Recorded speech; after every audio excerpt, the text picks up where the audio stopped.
Baik, bismillahirrahmanirrahim. Assalamualaikum warahmatullahi wabarakatuh. Perkenalkan saya M. Afan Fadilah dari Hukum Pajak F1 Fakultas Hukum Universitas Mataram. Sekarang di sini saya akan berbicara mengenai hukum pajak. Apa sih yang dimaksud dengan hukum pajak itu sendiri? Menurut ketentuan Undang-Undang Nomor 28 Tahun 2007 tentang pajak, pajak itu adalah kontribusi wajib yang dibebankan oleh negara kepada perorangan atau pihak kelompok, yang dimana pihak perorangan ini atau pihak kelompok ini tidak mendapatkan keuntungan 1% pun. Jadinya mau tidak mau harus dijalankan dan harus dikontribusikan. Nah, ada juga yang mengenai pemberlakuan pajak secara self assessment. Jadinya yang dimaksud dengan self assessment ini adalah kepercayaan untuk menghitung. Ketika tidak ada kepercayaan untuk menghitung, maka pajak ini tidak berlaku di hukum Indonesia. Teman-teman sekalian, terkait dengan fungsi pajak itu terbagi menjadi 4. Seperti yang kita lihat, ada fungsi anggaran, ada fungsi mengatur, ada fungsi stabilitas, dan ada fungsi retribusi pendapatan. Apa sih yang dimaksud dengan fungsi anggaran? Jadinya teman-teman sekalian, yang dimaksud dengan fungsi anggaran ini adalah sebagai bentuk sumber pendapatan dana atau sumber dari APBN itu. Apa sih APBN? APBN itu adalah anggaran pendapatan belanja negara.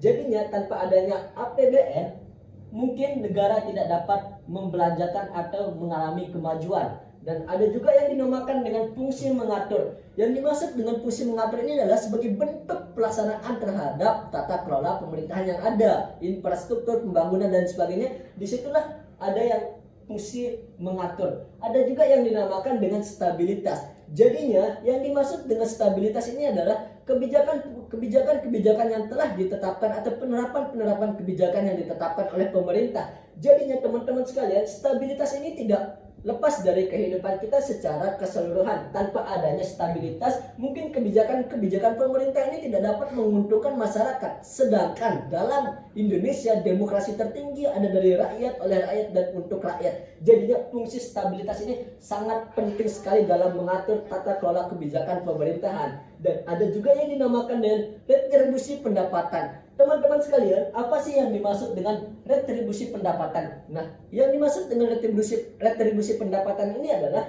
pengeluaran dan pembangunan infrastruktur. Tanpa adanya pengeluaran, negara tidak mengalami kemajuan. Tanpa adanya pembangunan, negara juga tidak mengalami kemajuan. Contohnya sekarang ada di bagian daerah-daerah terpencil, yang dimana daerah-daerah terpencil memiliki sumber anggaran pendapatan belanja daerah sangat sedikit sekali, atau biasa kita singkat dengan APBD. Jadinya cenderung dan wajar ketika daerah-daerah pelosok ini tidak mengalami kemajuan, karena APBN sebelumnya yang disalurkan melalui APBD atau anggaran pendapatan belanja daerah ini mengalami kemajuan atau pajak yang sangat minim sekali, sehingga retribusi kepada negara yang dibebankan kepada daerah-daerah terpencil itu mendapatkan kontribusi yang sedikit sekali. Mungkin sedikit paparan tentang hukum pajak dari saya. Ada pertanyaan?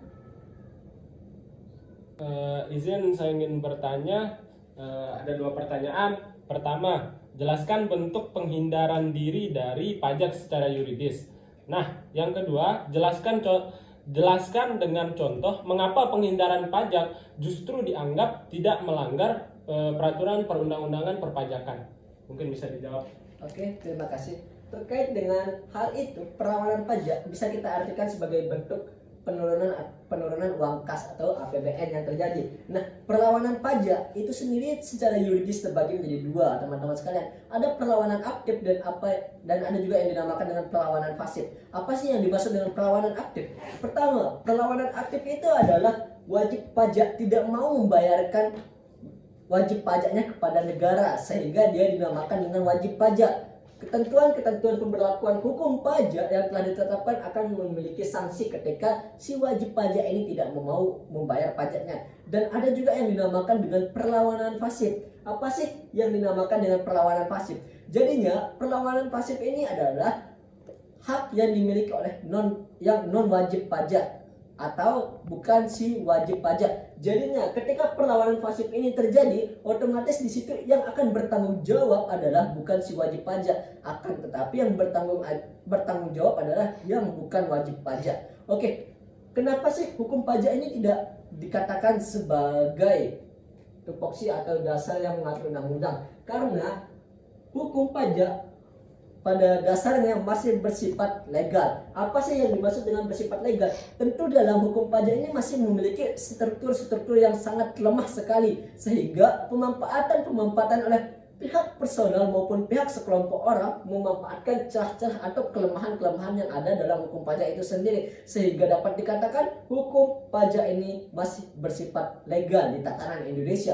Bagaimana bentuk contohnya? Nah, contohnya itu ketika PT Raftel Production yang bergerak dalam bidang event organizing tidak membayar pajaknya karena pada waktu itu terjadi pasca COVID-19 atau sebelumnya terjadi COVID-19.